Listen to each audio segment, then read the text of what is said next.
All right, 97.7 Outlaw Radio FM listeners, we got one of the best interviewers, one of the best YouTube individuals, and one of the best hip hop artists out of the West Coast right here on the line. We got Cam Capone.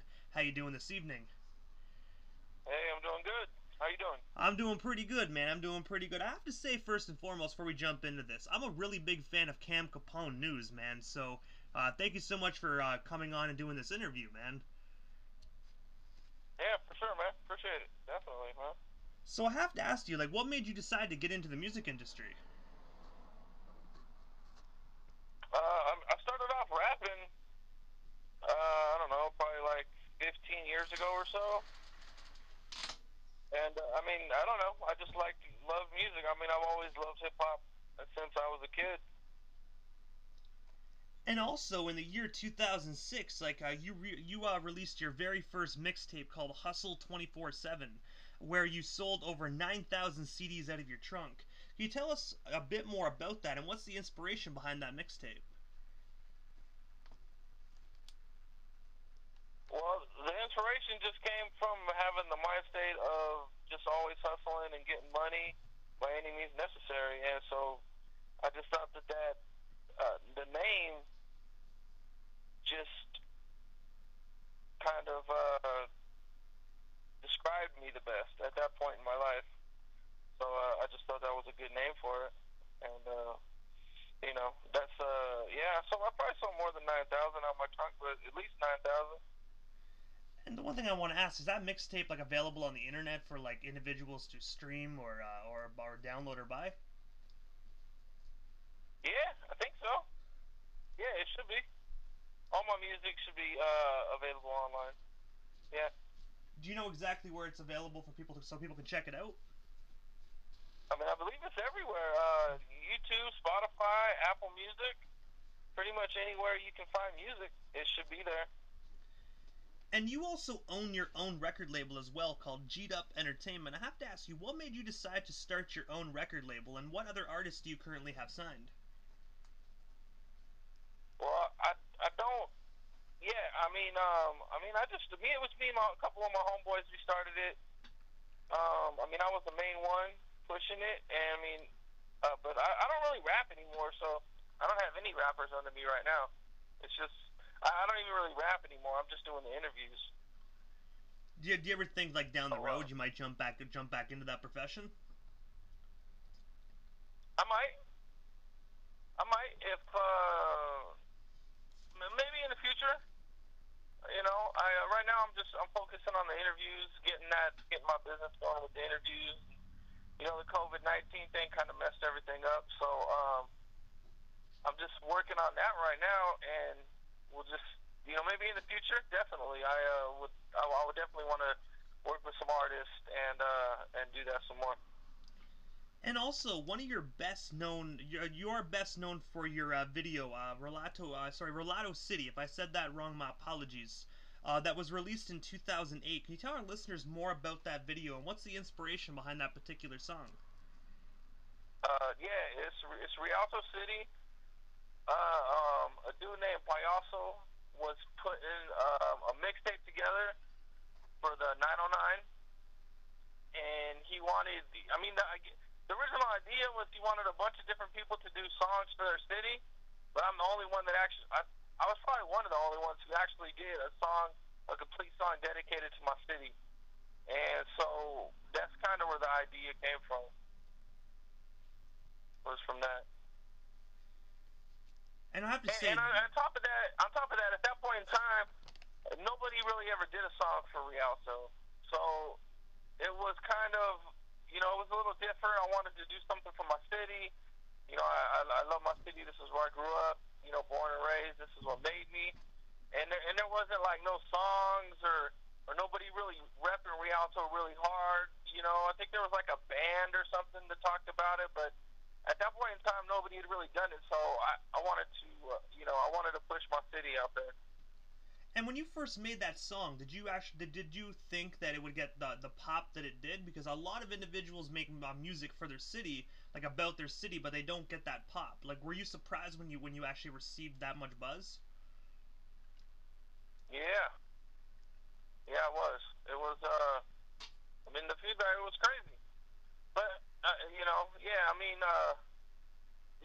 run across people that I knew, years back, and they would tell me, yeah, man, I had 5 different people send me your video because they knew I grew up in Rialto, and it was kind of wild, man. It went viral and everything. It was a trip. I ain't had no idea it was gonna do that. It was shocking as hell, man. Definitely. And also in 2010, you started a website and YouTube channel called CamCaponeNews.com. Can you tell us a bit more about that website, and also what made you decide to initially start Cam Capone News? Okay, so I believe I started it as a website. I don't remember why I wanted to start a website. I think I just wanted to have a website that I could promote things and put different artists out there. But my inspiration for starting to do interviews was, this was back in 2010, 2012. This was like, at that point in time, there was nobody on the West Coast riding hard for the West Coast. Like, Vlad was in New York, and he did mostly East Coast interviews. He would interview some West Coast artists, but not a lot. And then, World Star did a lot of down south, and there wasn't really a lot of people doing a lot of interviews for the West Coast. So, and then on top of that, around that time, you kind of had like the split between the newer West Coast and the older West Coast, and Chicano rap, and you had all these different types of hip hop that represented the West Coast, and I wanted to be just all about the West Coast on different, you know what I'm saying? Like, I wanted to interview every different type of artist from the West Coast, and so that was just kind of my inspiration. And then some things happened in my life around 2012, and I had to stop doing interviews, and so yeah, a lot of people interview dudes from the West now, but back when I started, that was my main motivation. And the one thing I do want to ask, out of all the interviews that you conducted, and as we all know, you've conducted a lot of them. If you could pick a few, like which ones were your favorite interviews that you actually had the opportunity to do? Man, I think definitely Big Naz, Eminem's ex-bodyguard. That is, man, that interview is classic. Man, he gives some really dope stories about being on tour with Eminem. Man, one of the clips has done over 500,000 views. A total of I don't know, 3 million. I think it's like 3 million views total for the whole interview or something. Like, I could be mistaken on the numbers, but the numbers are crazy. And it's just a dope interview, man. He told really good, detailed stories and everything. So that's probably one of my favorites. And I don't even know what I'd have to look through it. Reggie Wright gave some really dope stories about Tupac that I definitely liked. Those are probably the most I like. And before we move off the topic of Cam Capone News, do you have any when this COVID-19's over, what's your plan for Cam Capone News? Is there any people you already have locked in, set in stone that you want to let our listeners know about? Nah, I'm gonna keep. I got some cool shit. I got some unreleased interviews that I'm gonna be putting out. Man, that's really dope. And also, man, Chicago. Man, Chicago's got some really dope interviews too, man. I went to Chicago right before COVID-19 hit hard. I went out to Chicago, man. I interviewed a bunch of dudes from out there, man. You can check on my channel. Right now, I got FBG Dutchy, man. Dope stories. You know what I'm saying? Stories with him and Little JoJo, and it's just dope. And Ruga, a bunch of dudes from out there. We did some really dope work together, and I just wanted to give them a shout out. And also, in 2011, you released one of my personal favorite records by you. It's called Controversy. I have to ask you, what's the story behind that record, and where can our listeners buy or stream themselves a copy? So the story behind the whole controversy was when I released Rialto City, my house got raided. Um, the, because the music took off so big, people were, I guess concerned citizens were emailing the police department, sending my video to the police department, and the police spent about 4 or 5 months looking for me, trying to figure out who I was. They were, whenever they'd raid somebody's house and they'd see my poster on the wall, they would, harass them about who I was, and a lot of people didn't give me up. Finally, I guess somebody did, and they raided my house. I went to jail for the day, no big deal, and that was about it, man. There's a little, I was on the news and everything, so you can you can look up. That was actually, that's actually how I came up with the name CamCaponeNews, was from being on the news. So I kind of just like put it together right there. Hey, you know what? And, I look at it that as a good little lowball to the individuals that not only ratted you out but doubted you, man. Look at you now. Oh yeah, yeah, definitely. It wasn't. I knew they were coming, so I wasn't really, what I'm saying? Like, I wasn't gonna be dumb enough to have something at my house. Like, I knew they were coming. Everybody was telling me. Every time they got pulled over, they'd be asking, who is this guy? And, so, yeah. But, yeah, you're right. Definitely. Pay back for whoever snitched on me. And you have also done a lot of work with Big Junebug as well. I have to ask you, how did you get connected with him? And and of course, what was it like working with him? Well, Junebug's from my hood. He's from my neighborhood. So, I've known Junebug for, like, I don't know, 20 plus years or something. Like, I didn't like we weren't like kids together, but we were like young adults together.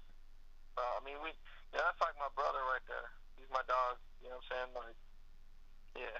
I don't even know how I met him. We just know each other forever. So, and as we all know, you did music with him. Does he help you behind the scenes with CamCaponeNews? Nah. He's never been involved in no interviews or anything. Nah.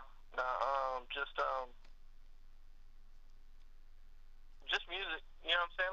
Like we started off rapping together. You know what I'm saying? Like, yeah, we would just rap, and he didn't really take it as serious as I did. But then I started doing shows, and I started doing more, and he'd roll with me to shows, and he'd perform with me, and we just have a blast together.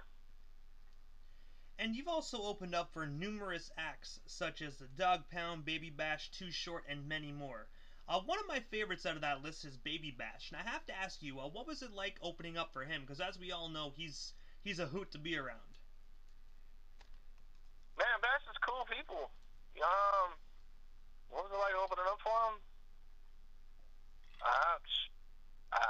Like every other show, I guess. It wasn't, just hanging with him's cool. I also interviewed him, probably like 8-9 years ago or so. Early on in my career, I interviewed him. We did a little interview.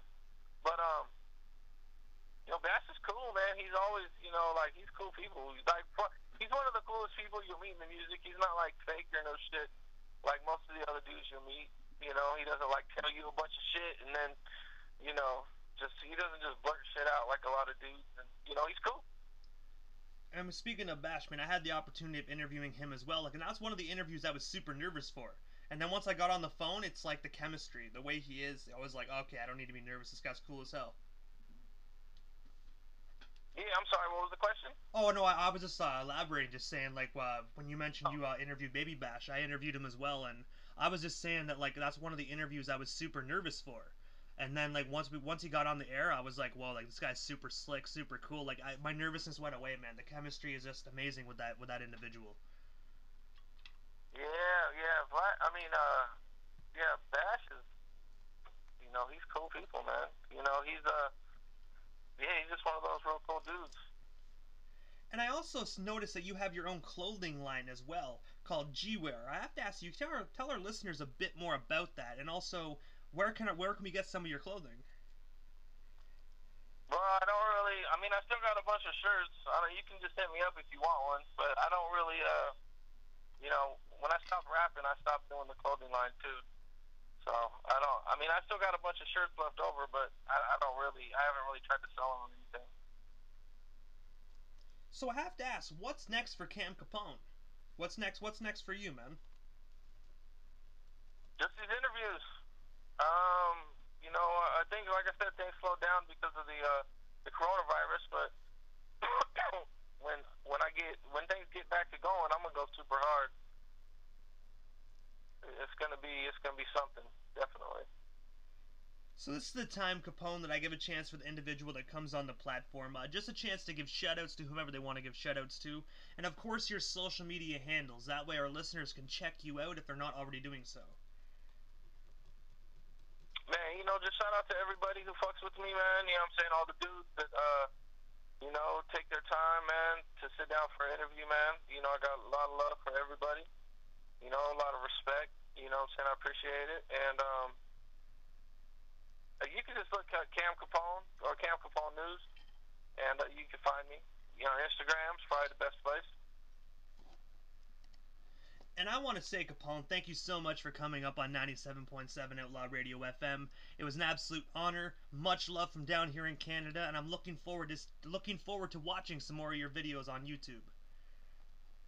All right, man. Appreciate it, man. You're most certainly welcome, man. You have yourself a great day, man, and most definitely stay safe out there. All right, man. You too.